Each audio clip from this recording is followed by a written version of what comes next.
Hello, welcome to the Vercammen Law of Legal podcast. This edition, we're looking at the criminal case in New Jersey of State versus Graziano. The defendant here appealed from his convictions and sentence for various crimes, including arson.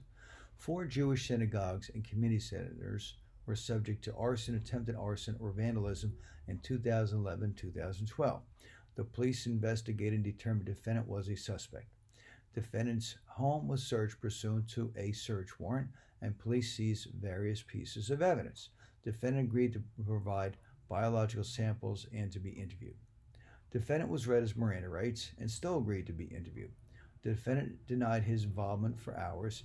Then at approximately 4 a.m., the interview ended. Another officer entered the room with defendant's mother. The mother became upset and left the room, and defendant spoke with the officer for 30 minutes without the interview being recorded. The officer then turned the equipment back on, and defendant admitted to the arsons. Defendant and co-defendants were indicted for 30 crimes related to firebombing and vandalizing of multiple Jewish synagogues and community centers.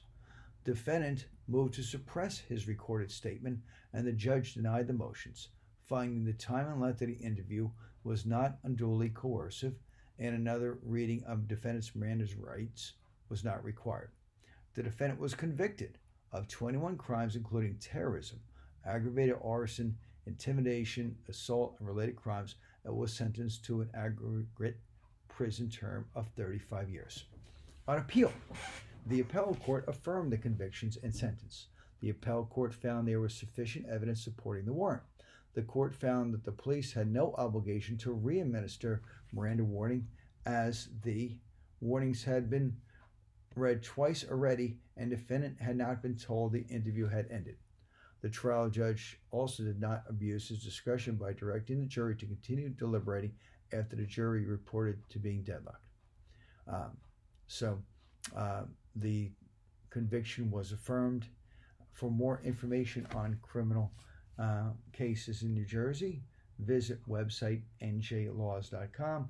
For representation on criminal matters, contact Ken Vercammen's office in Edison at 732-572-0500. Thank you.